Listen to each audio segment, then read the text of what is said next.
The email arrived on December 10th. Subject line: Holiday Plans Family Discussion. My father's writing style: formal and detached, treating family communication like corporate memos. Dear Vanessa, after much consideration, your mother and I have decided this year's Christmas celebration will focus on recognizing accomplished family members and their achievements. Given your current life situation and career uncertainty, we feel it would be more comfortable for everyone if you sat this year out. We'll catch up in the new year when things are more settled for you. Best regards, Dad. I read it 3 times, each pass revealing new layers of dismissal. Current life situation. Career uncertainty. More comfortable for everyone. Translation. My older brother Marcus had just made junior partner at his law firm and bought a Porsche. His fiancée came from old money. They were the kind of success story my parents could showcase at the country club, at church, at every social gathering where family status mattered. I was 31, unmarried, working in what my father called that real estate nonsense that he'd never bothered to understand. My mother introduced me to her friends as still figuring things out, her tone apologetic as if my existence required excuses. They didn't know, because they'd never asked, that I'd spent the last 8 years quietly building a commercial real estate portfolio. Didn't know that figuring things out meant acquiring properties across 3 states. Didn't know my net worth had surpassed 8 figures last year. They knew I wore practical clothes instead of designer labels. Knew I drove a 5-year-old Honda instead of leasing luxury vehicles I couldn't afford. Knew I lived modestly in a small house instead of stretching for an impressive address. They'd concluded I was struggling, barely getting by, an embarrassment best hidden during their moment of showcasing Marcus's achievements. My phone rang. Marcus. I let it go to voicemail, then listened. V, about Christmas. Look, I didn't ask them to do this. But maybe it's better? Mom's been planning this huge thing at church, and you know how she gets about appearances. Call me back. I deleted the message. Marcus was a good person, genuinely kind, but he'd never understood what it was like to be the invisible child. He'd followed every prescribed step, prestigious university, law school, corporate partnership track, and received endless validation. When I'd deviated to pursue real estate investment, I'd become a problem to be managed. The family group chat, which I'd muted months ago, showed 47 new messages. I scrolled through Marcus's engagement photos, my mother's excited responses, my father's rare emoji usage indicating pride. Plans for Christmas Eve service at St. Catherine's Cathedral, followed by dinner at the club. My Aunt Rebecca asking if I'd be there. My mother's response: Vanessa has work commitments this year. Just immediate family. Work commitments. The lie was cleaner than the truth. I walked to my home office, pulled out a file I hadn't reviewed in months. St. Catherine's Cathedral, the Gothic revival masterpiece where my family had attended services for 3 generations. Where Marcus would be baptizing his future children. Where my parents held their social standing like a crown. The cathedral I'd purchased 18 months ago when the diocese sold it to cover debt. The acquisition had been complicated. The Catholic diocese, facing financial crisis and declining attendance, had sold the building to a private foundation while retaining rights to hold services until a new church was built. The foundation, my foundation, though the ownership was buried under layers of LLCs and trust structures, had those papers reviewed by 3 different law firms. St. Catherine's was mine. The building, the grounds, the parking lot where Marcus's new Porsche would have gleamed on Christmas Eve. All mine. I'd bought it not as investment but as preservation. The cathedral was architectural history, built in 1889, featuring stained glass windows from a master craftsman whose work appeared in only 6 buildings nationwide. The city had been discussing landmark status, and I'd wanted to ensure the building survived regardless of the diocese's financial troubles. My lawyer had structured everything to stay anonymous. I attended services occasionally, sitting in the back watching light filter through windows I owned but no one knew about. It felt like having a secret, a private connection to beauty that needed no external validation. Now I sat at my desk reviewing the contract terms. The diocese's right to hold services was contingent on reasonable use that maintains the building's dignity and historical significance. Services, weddings, funerals, all allowed. But the contract included standard clauses about facility usage, scheduling, and the property owner's right to deny requests that might damage the structure or interfere with planned maintenance. I picked up my phone and called my property attorney, Daniel. Vanessa, good to hear from you. What's up? St. Catherine's Cathedral. I need to review our management agreement with the diocese. Papers rustled on his end. Kay pulling the file. What specifically? Their Christmas Eve service. Can we require them to relocate it? Long pause.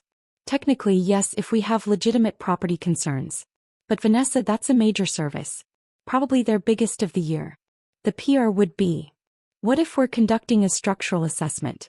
Emergency evaluation of the ceiling integrity. More silence. Then, is there actually a structural concern? There could be. That ceiling is 135 years old. When was the last comprehensive engineering evaluation? I'd have to check, but I don't think there's been one recently. His tone shifted, understanding dawning. You want to schedule an emergency inspection for Christmas Eve? I want to ensure the building's safety. If that requires closing the cathedral for evaluation during their planned service, that's unfortunate but necessary. The contract allows for emergency closures for legitimate maintenance concerns. Vanessa, this is going to make waves. Big ones. The diocese will push back hard, probably go to the media about the anonymous owner forcing them out of Christmas services. Let them. We're within our contractual rights. Schedule the inspection for December 24th, starting at 2 p.m. They'll need to relocate their 7 p.m. service. I paused. And Daniel. It's time to reveal the ownership. File the disclosure paperwork. Public record, full transparency. You sure? You've kept this quiet for 18 months. I'm sure. Do it today. After hanging up, I drafted an email to the diocese administrator, professional and apologetic, explaining the necessary structural evaluation and the unfortunate timing. Offered my foundation's assistance in securing an alternative venue. The community center 2 miles away had availability. Then I sat back and waited for the explosion. Took 6 hours. The diocese administrator called Daniel, who confirmed the inspection was legitimate and non-negotiable. The administrator apparently made calls up the chain looking for leverage to push back. That's when they ran into the ownership disclosure Daniel had filed. My mother called at 8 p.m., her voice shrill with panic. Vanessa, something terrible has happened. The cathedral is being closed Christmas Eve for some kind of inspection. They're saying we have to have services at the community center. The community center. Like we're some struggling parish instead of St. Catherine's. Do you know anything about this? Why would I know about it? You work in real estate. Can't you call someone? This is ruining Christmas. Marcus's fiancée's family is flying in. We've told everyone about the cathedral service. This is humiliating. I'm sure the community center will be fine, Mom. Fine? Vanessa, this is not fine. This is. She stopped abruptly. Muffled voices in the background. My father's voice, sharp and urgent. Then my mother, breathless. The diocese just sent an email. The cathedral owner is requiring the inspection. The owner is. They're saying it's owned by someone named Vanessa Chin. The silence stretched like taffy. Vanessa Chin, my mother repeated slowly. That's you. You own St. Catherine's Cathedral? I own the building, yes. Through a foundation I established. The diocese sold it last year to cover debts. You bought our church? I bought a historic building that needed preservation. The diocese retained service rights, which they still have. Just not on December 24th, because we're conducting a necessary structural evaluation. My father's voice erupted in the background, too muffled to make out words but not tone. Fury and shock in equal measure. This is because of Christmas, my mother said, her voice dropping to something between accusation and realization. Because we didn't invite you. You're punishing us. I'm ensuring the safety of a 135-year-old building. The timing is unfortunate. Unfortunate. She laughed, high and brittle. You own the cathedral. You've owned it for over a year and you never told us. Never mentioned it.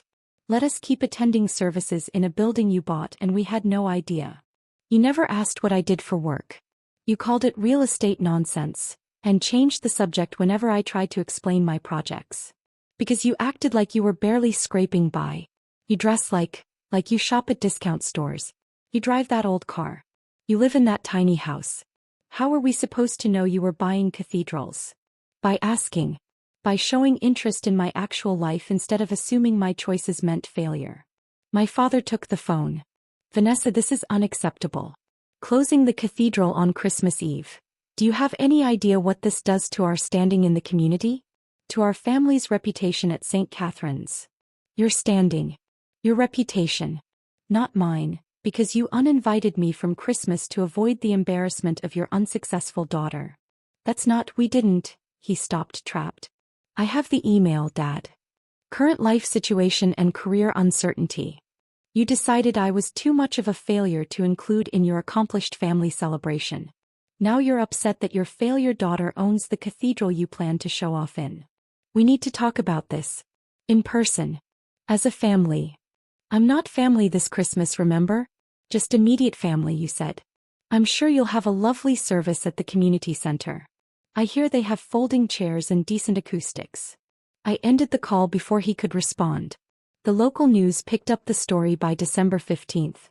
Mysterious cathedral owner forces Christmas Eve closure. The diocese, desperate for sympathy, had gone public with their displacement, though they carefully avoided mentioning they'd sold the building to cover financial mismanagement. The Real story broke December 17th when an enterprising reporter traced the ownership through the LLCs to my foundation, then to me. Local real estate investor behind cathedral purchase. Ran with a photo they'd pulled from my company website. Professional, confident, completely at odds with my family's narrative about my struggling career. The story detailed my portfolio. 17 commercial properties, 3 historic building restorations, estimated net worth of $12 million. Quoted industry contacts who called me one of the sharpest investors in the region, and committed to preservation and community value. My phone exploded. Reporters requesting interviews. Old friends I hadn't heard from in years suddenly remembering we should catch up. My Aunt Rebecca, effusive and apologetic, saying she'd always known I was doing well and wasn't it terrible how the diocese had mismanaged things? Marcus called 5 times before I answered. "B, I need to see you. Please. Can I come over?" He arrived an hour later, still in his work suit, looking exhausted. I let him in, offered coffee he declined, and waited. "I'm sorry," he said finally. "For all of it. For not pushing back when they excluded you. For not calling them out on how they've treated you for years. For benefiting from being their golden child while you got dismissed and ignored. You didn't ask for that role." "No, but I accepted it. I let them showcase my achievements while minimizing yours. I knew you were doing something significant with real estate. You tried to tell me about your projects and I nodded and changed the subject because I didn't understand it and didn't make the effort to learn." He rubbed his face. "You own a cathedral, V. You've built something incredible and I never even asked for details. Most people don't want details about commercial property acquisition. Family should. I should have." He looked at me directly. "The Christmas thing, I told them it was wrong. I said if you weren't invited I wasn't coming either. But Mom said you'd probably prefer not to come anyway, that you got anxious at family gatherings, and I believed her instead of calling you directly. That's on me." Something in my chest loosened slightly. "You're coming around now because you found out I'm successful. I'm coming around now because I saw the news story and realized I've been complicit in treating you like you didn't matter. Success or not, that was wrong. But yeah, seeing that you own St. Catherine's, the place we grew up going to, it made me realize how completely I'd underestimated you. How much I'd bought into their narrative without questioning it. They're furious. They're humiliated. Dad's been calling everyone he knows in real estate trying to verify the story, figure out how you did it. Mom's been crying for 2 days about having to tell her friends they're using the community center for Christmas Eve. They're devastated their image took a hit. And you." He smiled sadly. "I'm proud of my sister. And ashamed it took a cathedral to make me pay attention." Christmas Eve arrived cold and clear. I drove to St. Catherine's at noon, meeting the structural engineer I'd hired for the actual inspection. Yes, I'd scheduled it strategically, but the evaluation was genuine. The building needed assessment and I needed documentation of its condition. We spent 3 hours examining the ceiling, the support structures, the stained glass window mountings. The engineer took notes, photos, measurements. His preliminary assessment. Structurally sound, but several areas needed monitoring and eventual reinforcement. Legitimate concerns, proper maintenance. At 6 p.m. I drove past the community center. Cars packed the parking lot, people in their Christmas finest entering a building that looked exactly like what it was. A functional space, not a Gothic masterpiece. I saw my mother's car, my father's Mercedes, Marcus's new Porsche looking absurdly out of place. I continued to St. Catherine's, let myself in with the owner's key and sat in the empty sanctuary. Late afternoon light filtered through the stained glass, painting the pews in colors that had inspired devotion for over a century. The silence was profound, broken only by the occasional creak of old wood settling. My phone buzzed. Marcus, service is about to start. There's space if you want to come. I'd like you here. I typed back. I'm exactly where I need to be. Merry Christmas, Marcus. I sat in the cathedral I owned, in the building my family had attended for generations, never knowing it would someday be mine, and felt something settle in my chest. Not quite peace but close. Satisfaction maybe. Validation. They'd uninvited me from Christmas because I didn't fit their image of success. Now they were celebrating in a community center because I'd bought their precious cathedral and they'd never bothered to notice. The irony was exquisite. My phone buzzed again. My mother. We need to talk after the holidays. Please. I didn't respond. Instead, I walked to the front of the sanctuary, studying the altar my great-grandparents had donated in 1920. Family legacy literally carved in stone. They'd tried to erase me from their Christmas, from their narrative of family achievement. But I was embedded in this place now, permanently. The cathedral would stand for another century and my ownership, my preservation of this historic building, would be part of its story. Let them have their community center Christmas. Let them explain to their friends and Marcus's future in-laws why services had moved. Let them sit in folding chairs under fluorescent lights instead of beneath century-old stained glass. I had the cathedral. I had the satisfaction of their shock. I had proof that their assessment of my life had been catastrophically wrong. And I had Christmas Eve alone in a Gothic masterpiece, surrounded by beauty they'd taken for granted, that I'd valued enough to preserve. Merry Christmas to me.